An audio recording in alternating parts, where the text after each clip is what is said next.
ఉదయం నుండి అతి భారీ వర్షం కురుస్తుండగా సాయంత్రం మరింతగా పెరిగింది. దీనివల్ల వరద తీవ్రత మరింత ఎక్కువగా అయ్యే అవకాశం ఉంది. ఎక్కడ చూసినా మోకాళ్ల లోతు నీళ్లు నిలిచి ఉండగా ముఖ్యంగా Alpha hotel centre, NRI hospital centre, కాజర్ టోల్ ప్లాజా దగ్గర గానీ వరద ఉధృతి పెరగడంతో మరింత పెరిగే అవకాశాలు ఉన్నాయి. ఇప్పటికే 2-3 బైకులు, కార్లు నీటికి కొట్టుకుపోగా స్థానికుల సహాయంతో బయటకు తీయడం జరిగింది. కావున ప్రజలు అత్యవసరమైతే తప్ప బయటకు రావద్దని మంగళగిరి పట్టణ సిఐ వినోద్ కుమార్ విజ్ఞప్తి చేశారు.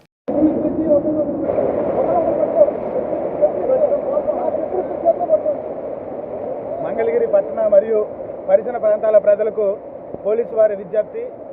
గత రాత్రి నుండి మన మంగళగిరి అదేవిధంగా రాష్ట్రమంతా కురుస్తున్న భారీ వర్షాల నేపథ్యంలో ఈ యొక్క మన మంగళగిరి పట్టణంలో చుట్టుపక్కల రోడ్లపై భారీగా వరద నీరు వచ్చి ఉంది. దీనివల్ల రాకపోకలకు చాలా ఇబ్బందిగా ఉంది. మంగళగిరి ప్రజలకు తెలియజేయదేమనగా అనవసరంగా రోడ్లపైకి రావద్దు. రోడ్లపైన ఎక్కడ చూసినా ఈ యొక్క భారీ వర్షాల కారణంగా నడుంలోతు నీళ్లు చేరి ఉన్నాయి. ప్రమాదాలు జరిగే అవకాశం ఉంది. ఇక్కడ ఎన్ఆర్ఐ జంక్షన్లోనైతేనేమి, అదేవిధంగా మన గ్రేట్ ఇండియా దగ్గర, ఓల్డ్ బస్ స్టాండ్ దగ్గర, టోల్ గేట్ దగ్గర చాలా దగ్గరలో రోడ్డుపై నడుంలోతు వరకు నీరు వచ్చింది.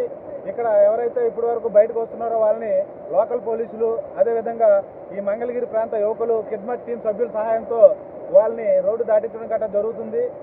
ఉదయం కంటే ఇప్పుడు చాలా ప్రదేశాల్లో వరద బాగా పెరిగింది. దయచేసి ఎవరు కూడా అనవసరంగా బయటికి రావద్దండి. వాహనాలు కూడా ఎక్కడికక్కడ ఇరుక్కుపోతూ ఉన్నాయి. 2 వీలర్స్ ఇప్పటికి 2-3 2 వీలర్స్ కూడా కొట్టుకుపోతే మన పీపుల్ సహాయంతో వాటిని బయటికి లాగడం జరిగింది. దయచేసి ఎవరు బయటికి రావద్దు. ఇంకా వర్షం కూడా ఉదయం కంటే ఇప్పుడు పెరిగింది కాబట్టి రోడ్లపైన వరద నీరు కూడా భారీగా చేరుతుంది. ప్రమాదాలకు గురవకుండా అందరూ కూడా ఇళ్లలో ఉండాలని పోలీస్ తరఫున అదే మీ అందరికీ విజ్ఞప్తి చేస్తున్నాను.